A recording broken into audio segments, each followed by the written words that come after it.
जय बोलो देवादिदेव 1008 श्री भगवान महावीर स्वामी की जय जय जय। अहिंसा परमो धर्म की जय जय जय।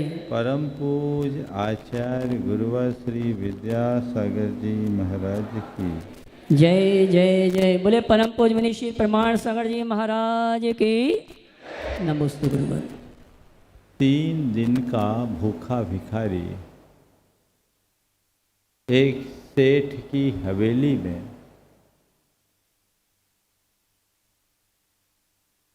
भीख की चाह से पहुंचा। गुहार लगाई, एक रोटी दे दो, कृपा कर एक रोटी दे दो। ओ थोड़ा धैर्य रखो, बाहर की आवाज़ को जब आप शांत करोगे तो मेरी आवाज़ सुन पाओ। आ रही है अब? हाँ, ओ आ गई। ये वाली माइक लगाओ। आइए, ये दूसरा माइक लगाओ भाई। वो लोग आएंगे, आप मत करो। इसको लगाओ, इसको हटाओ।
तीन दिन का भूखा भिखारी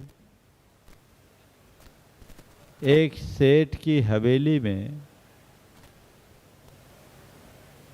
भीख पाने की चाह से पहुंचा। आवाज लगाई, भूखा हूँ, 3 दिनों का भूखा हूँ, कुछ दे दो। भीतर से आवाज आई, जाओ जाओ, यहाँ कुछ नहीं है। और मैं तो समझता हूँ जिस घर के दरवाजे पर आए भिखारी के लिए यदि ये उत्तर मिले कि जाओ जाओ यहाँ कुछ नहीं है, तो मानना चाहिए उस घर में सब कुछ होने पर भी कुछ भी नहीं है।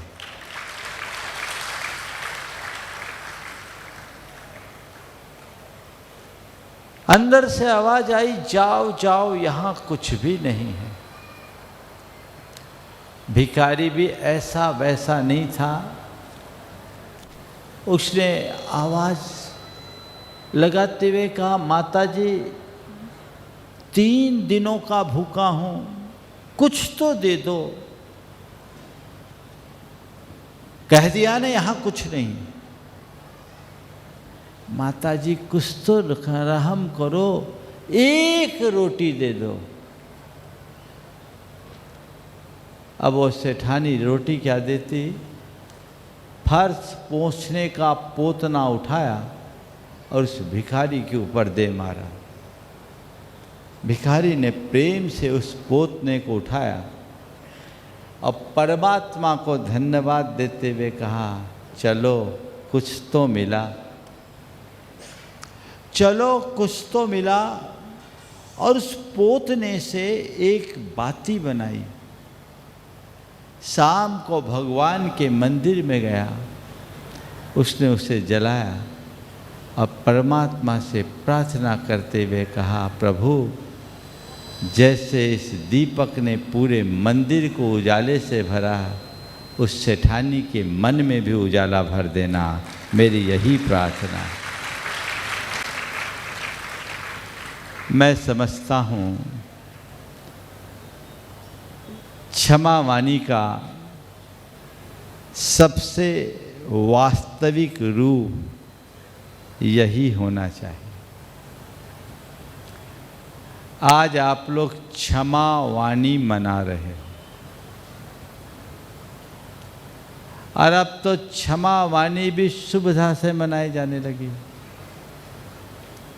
साल में एक बार मनाते हैं, और एक बार मनाने के बाद भी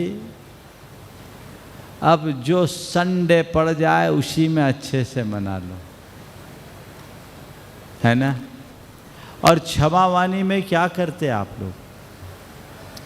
अपने मित्रों से क्षमा मांगते हो। किससे मांगते हो? है ना, उनसे जिनसे आपका सब कुछ सामान्य चल रहा है। अरे क्षमा तो सबसे पहले उससे मांगनी चाहिए जहाँ कुछ असामान्य है। आप लोग तार लगाते, केबल लगाते हैं ना, तो जो केबल व्यवस्थित रहती है वहाँ टेप लगाने की ज़रूरत नहीं होती। टेप वहाँ लगाया जाता है जहाँ कट हो, पर आप लोग वही टेप लगा रहे हैं जहाँ सब कुछ ठीक ठाक है। 4 बातें आज के संदर्भ में आप सबके बीच रखूंगा। क्षमा वाणी मनाना, वाणी से क्षमा मांगना, क्षमा करना और क्षमा मैं बन जाना। क्या बोला? क्षमा वाणी मनाना, वाणी से क्षमा मांगना, वचनों से क्षमा करना और क्षमा मैं बन जाना। बंधुओं, जैन परंपरा की ये बड़ी विशेषता है कि हमारे यहाँ एक पर्व है क्षमा वाणी का। पूरे संसार में कहीं ऐसा नहीं मिलेगा, किसी धर्म में ऐसा नहीं मिलेगा जहाँ क्षमा वाणी जैसा पर्व मनाया जाता हो।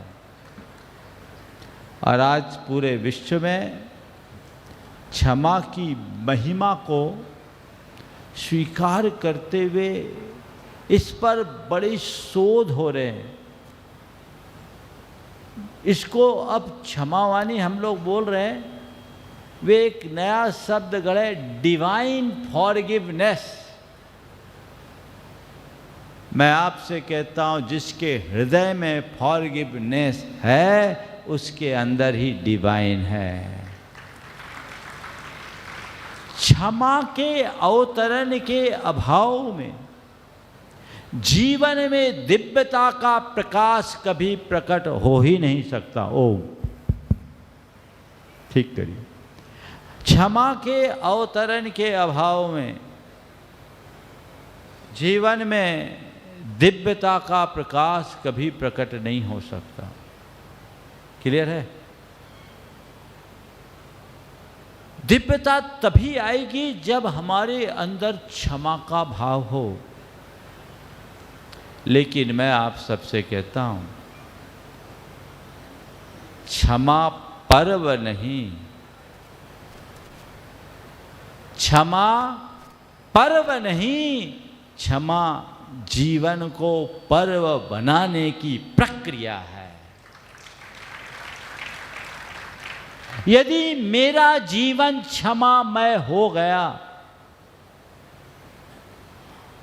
तो मेरा जीवन ही पर्व बन जाएगा। दो परिणतियां हैं, एक क्षमा की और दूसरी वैर की। मन में जब क्षमा का भाव होता है,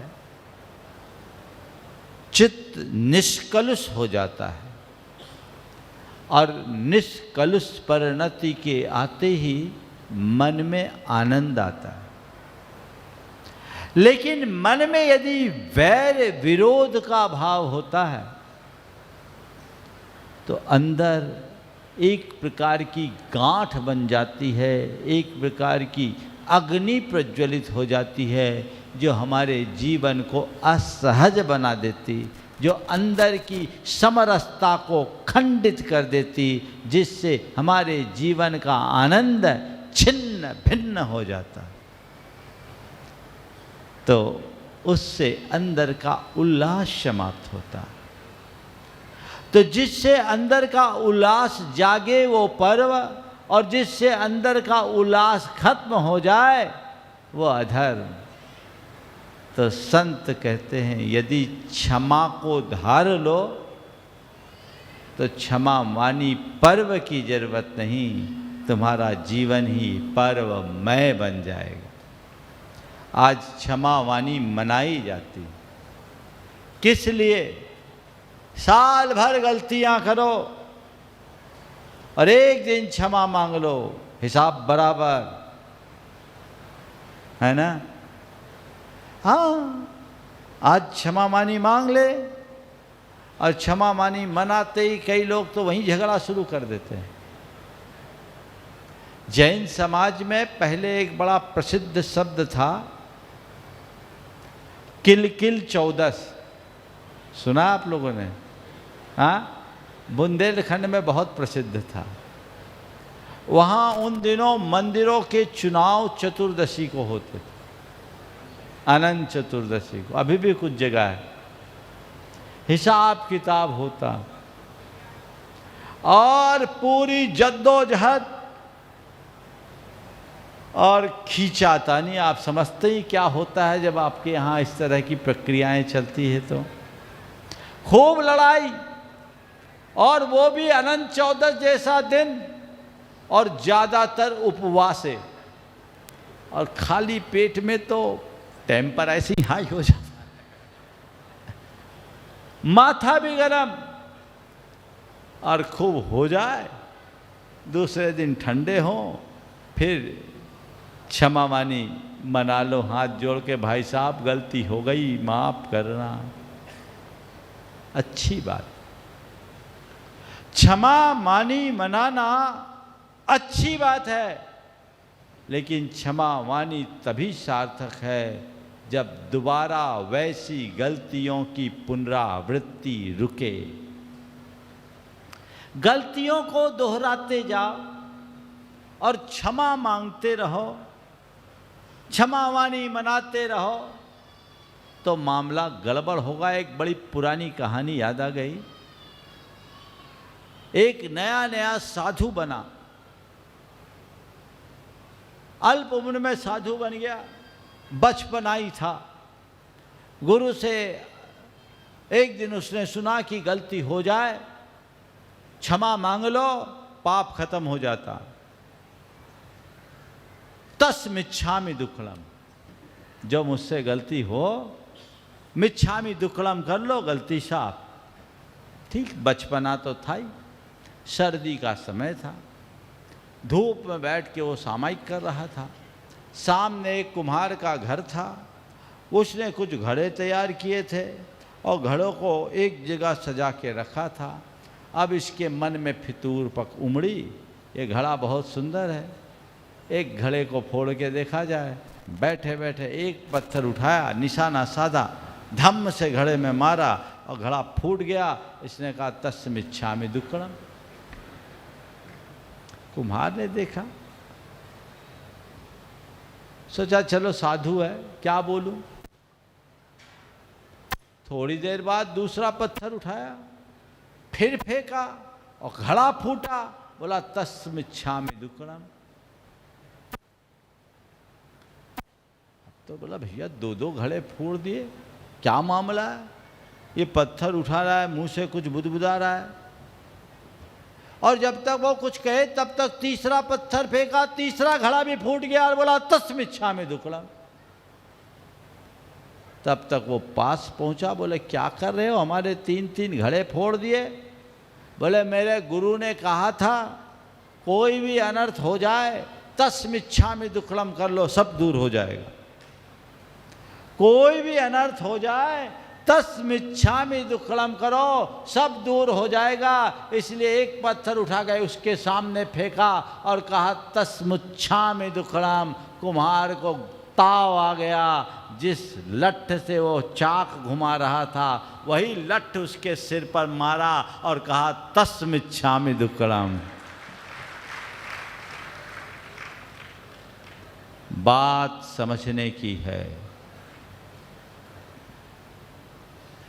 गलतियां होने पर पहली बात गलतियां करें नहीं, दूसरी बात अगर गलतियां हों तो उसका एहसास करें, तीसरी बात गलतियों के होने पर क्षमा मांगे, और चौथी बात गलतियों की पुनरावृत्ति न करने का संकल्प लें।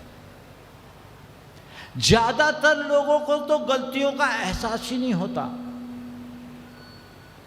और आजकल तो देखने में आता है छोटे छोटे बच्चे भी होते हैं ना, बड़े इगोइस्ट होते हैं। उनको अगर कह दे बेटा सॉरी करो तो नहीं कहेंगे। आप देख लो, छोटे बच्चे हैं, 2-3-4 साल के बच्चे भी बोलना ही सीखे, उनसे भी कोई बोल दे कि भैया सॉरी कर दो तो जल्दी से सॉरी करने को राजी नहीं होते, क्योंकि जब तक मन सरल नहीं होता व्यक्ति को अपने गलती का एहसास ही नहीं होता। अंदर का अहंकार उसे अपनी कमियों का एहसास नहीं होने देता, और जिसे गलती का एहसास नहीं होगा वो गलती के प्रति फिर स्वीकार कैसे करेगा? गलती को स्वीकार नहीं करेगा तो क्षमा क्या मांगेगा, और क्षमा नहीं मांगेगा तो उनकी पुनरावृत्ति से बचेगा क्या, और पुनरावृत्ति से नहीं बचेगा तो जीवन सुधरेगा कैसे? अपनी गलतियों का एहसास कीजिए, साल में एक बार क्षमावाणी मनाइए, लेकिन आज की क्षमावाणी में संकल्प अपने मन में जगा लीजिए।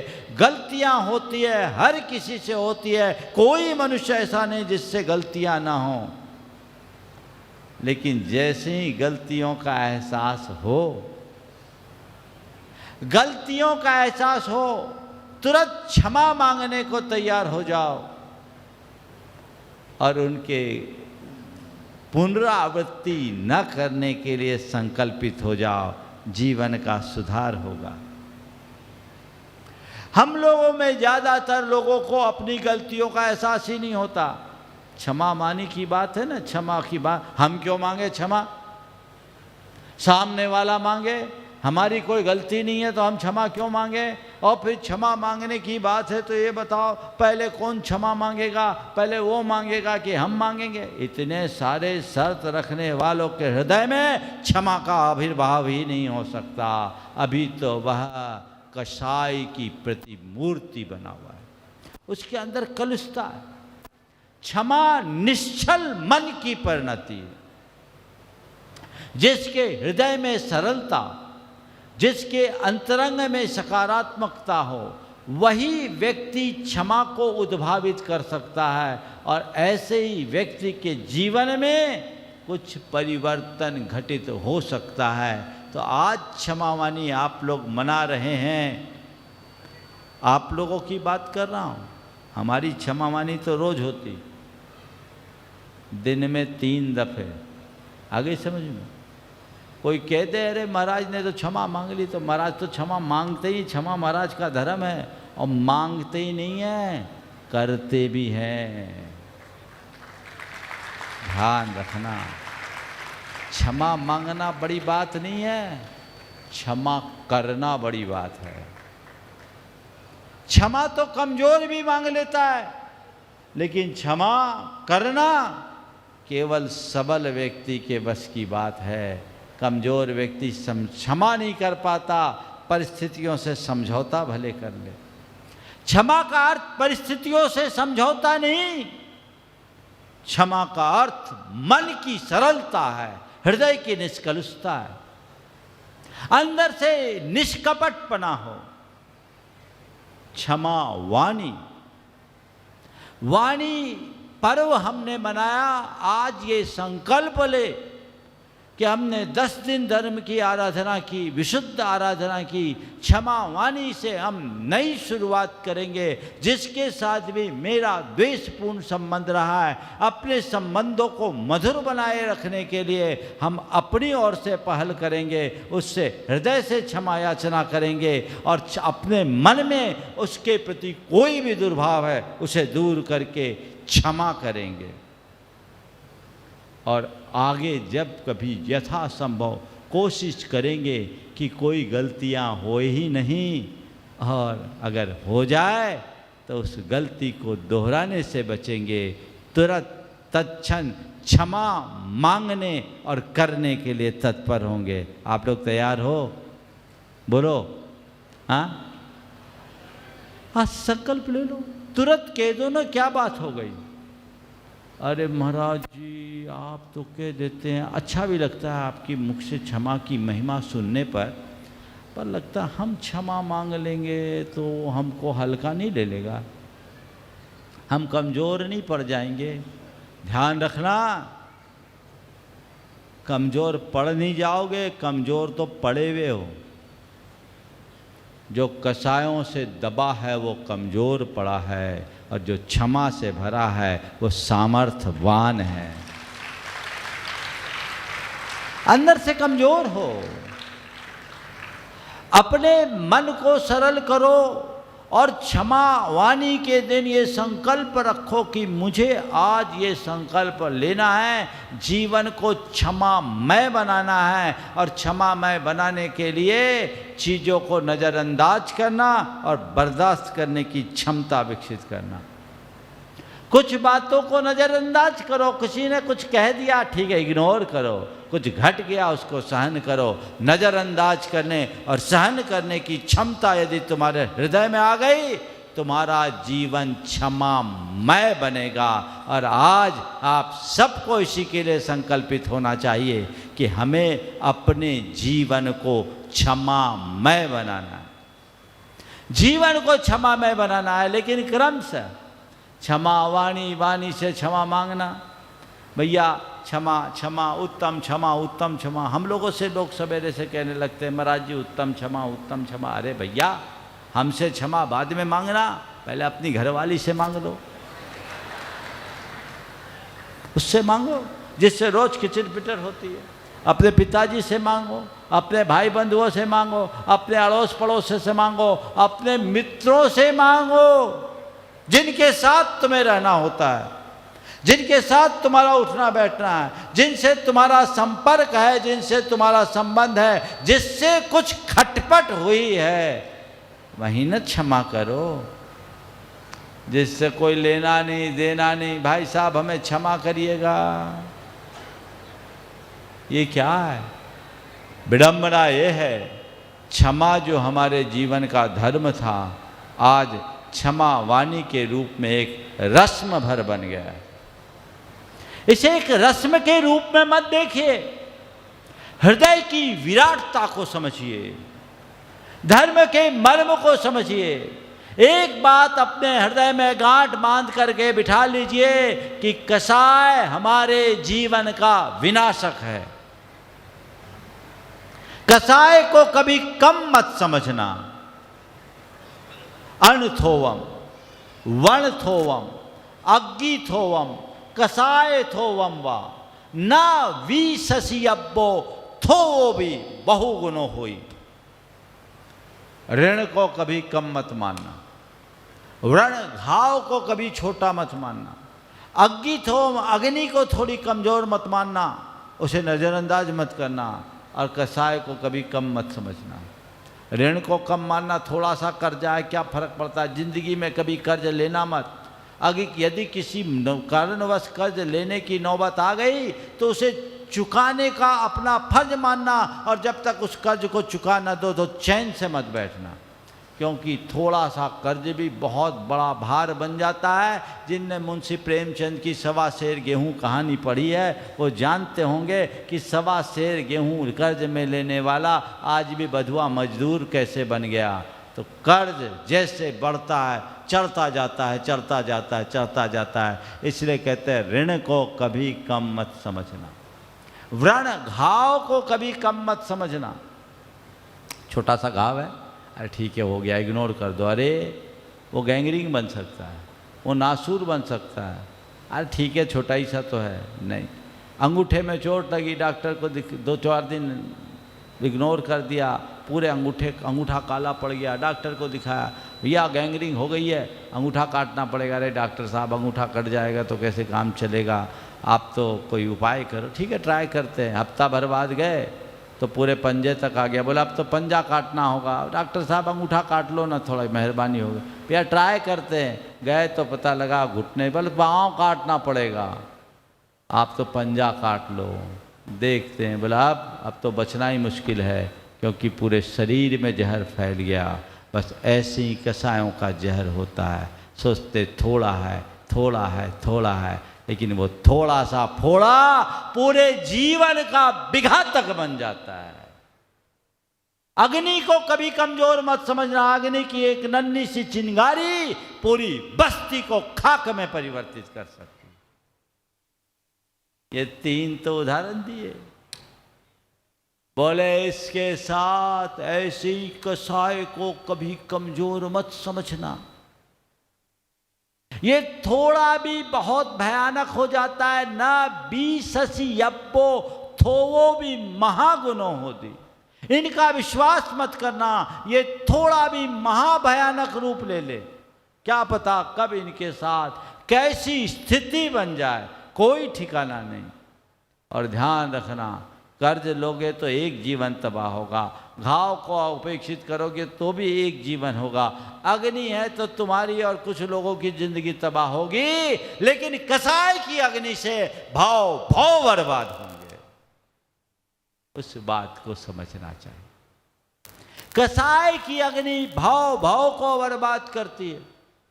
इस बात को अपने हृदय में रखो, आत्मा तुम्हारी है, जीवन तुम्हारा है। ये संबंध और संयोग तो आज है, कल रहे न रहे, लेकिन ये कसाई की ज्वाला एक बार विदग्ध होगी, भाव में तुम्हारी आत्मा को भस्म करते रहेगी, और इसका कष्ट, इसका दुख तुम्हें भोगना पड़ेगा। तुम्हारे सारे सद्गुणों को स्वाहा करने वाली है। इसलिए कसाई की अग्नि को भड़कने मत देना। कसाई की अग्नि को ओम, थोड़ा देखिए, ओम नहीं,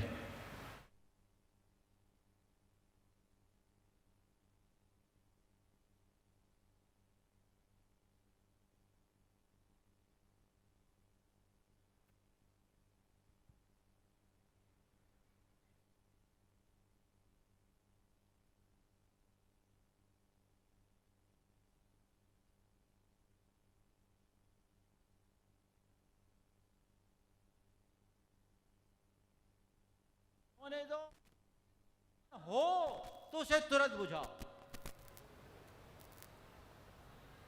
ओम इलेक्ट्रिशियन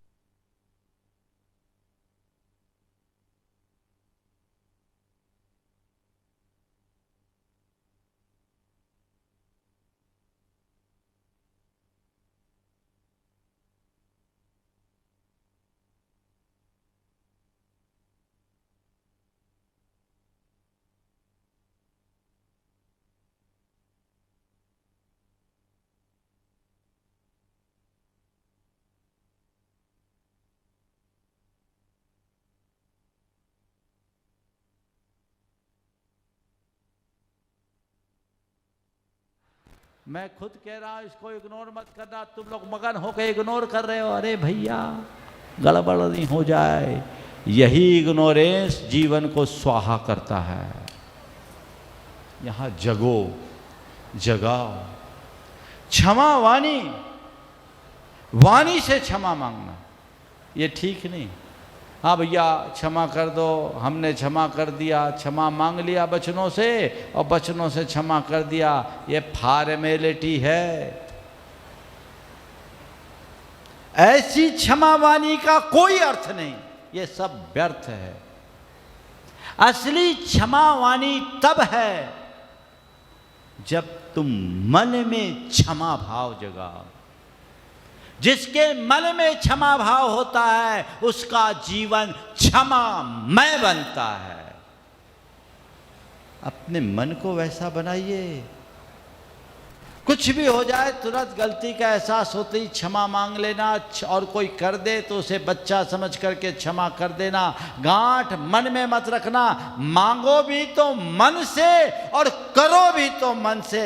भले उसकी अभिव्यक्ति वचनों से है, लेकिन वचन केवल ऊपर के वचन नहीं होने चाहिए, अंदर के वचन होने चाहिए। औपचारिक क्षमा से कोई अर्थ नहीं, यथार्थ क्षमा ही। भैया क्यों नहीं सुनते?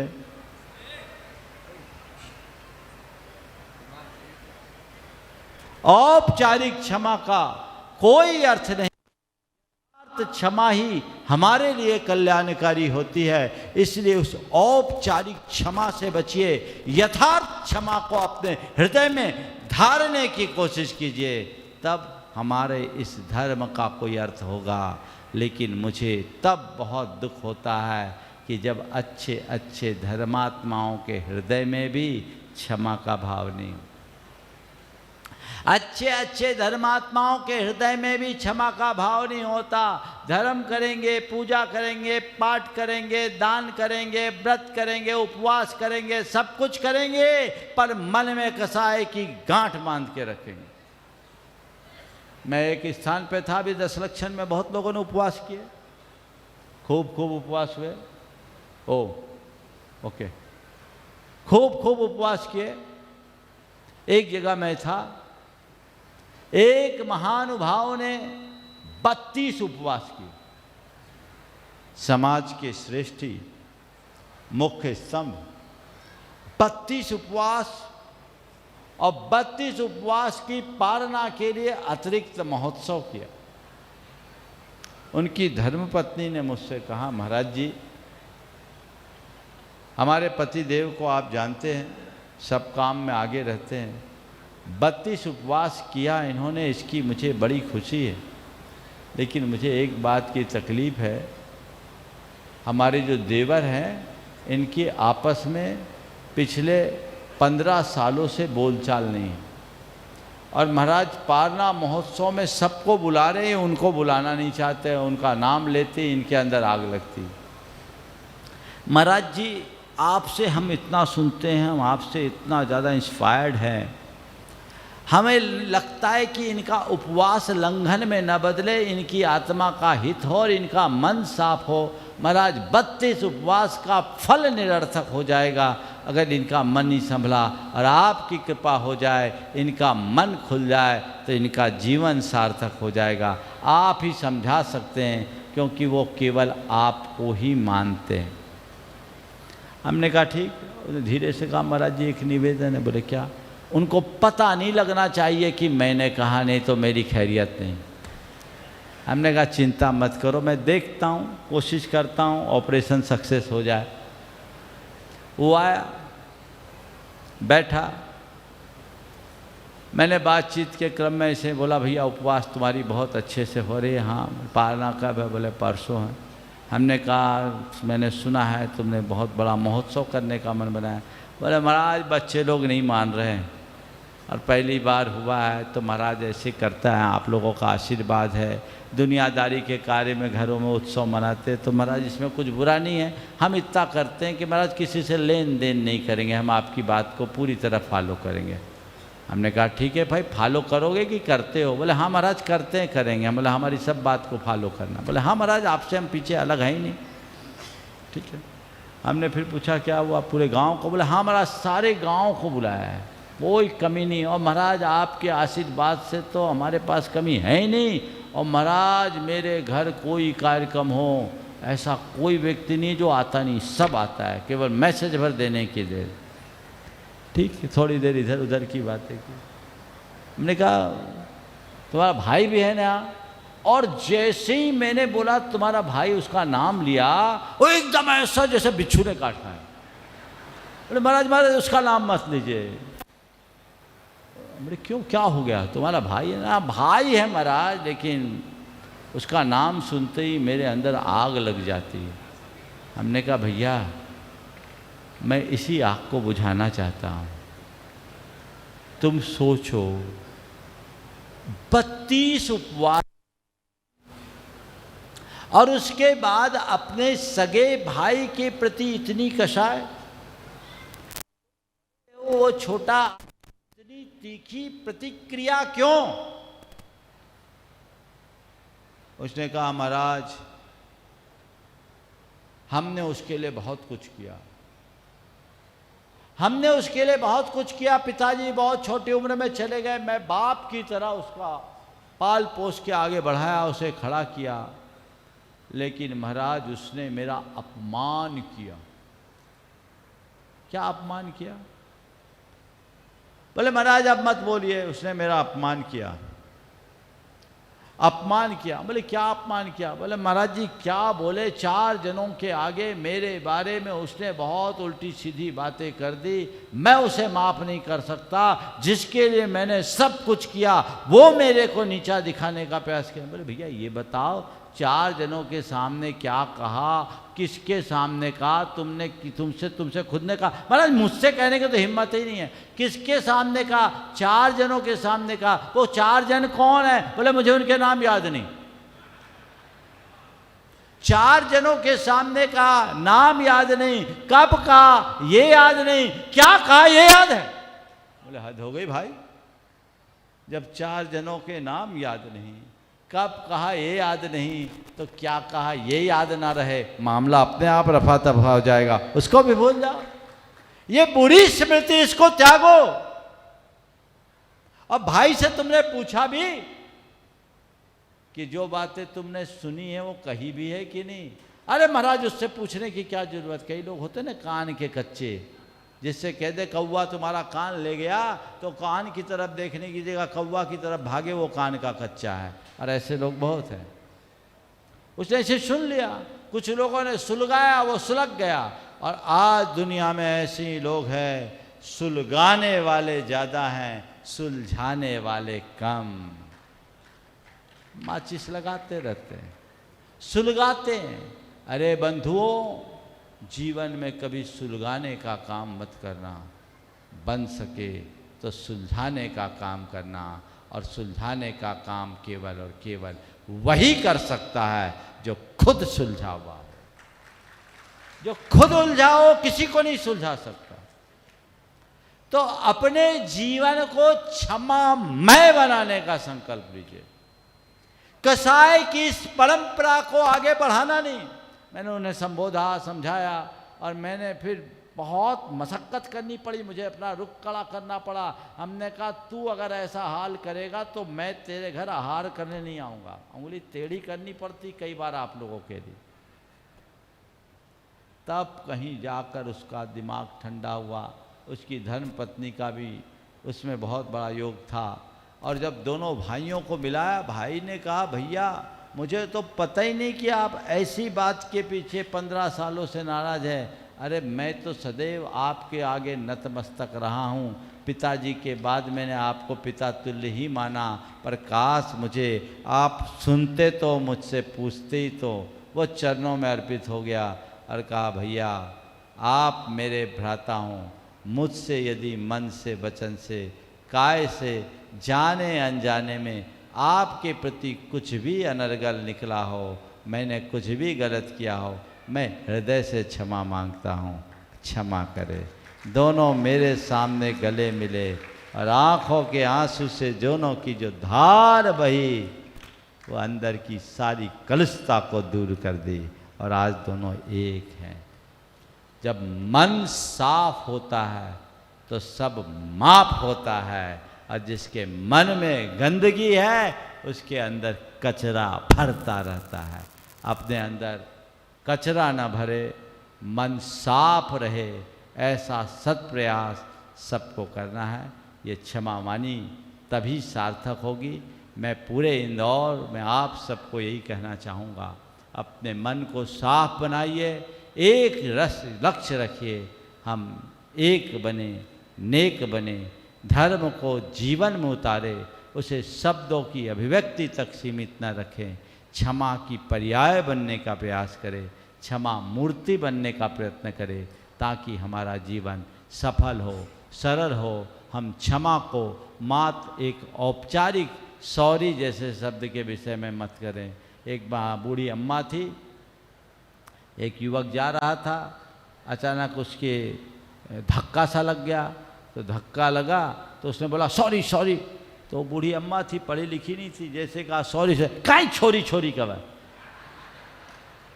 सॉरी सॉरी है क्या।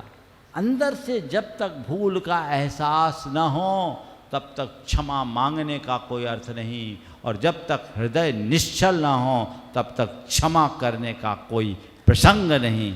मन को साफ करे, स्वच्छ बनाए, और कषाय से निर्मल होकर अपने जीवन को जीने का प्रयास करें, तो हमारा जीवन धन्य होगा। बोलिए परम पूज्य आचार्य गुरुवर श्री विद्यासागर जी महाराज की।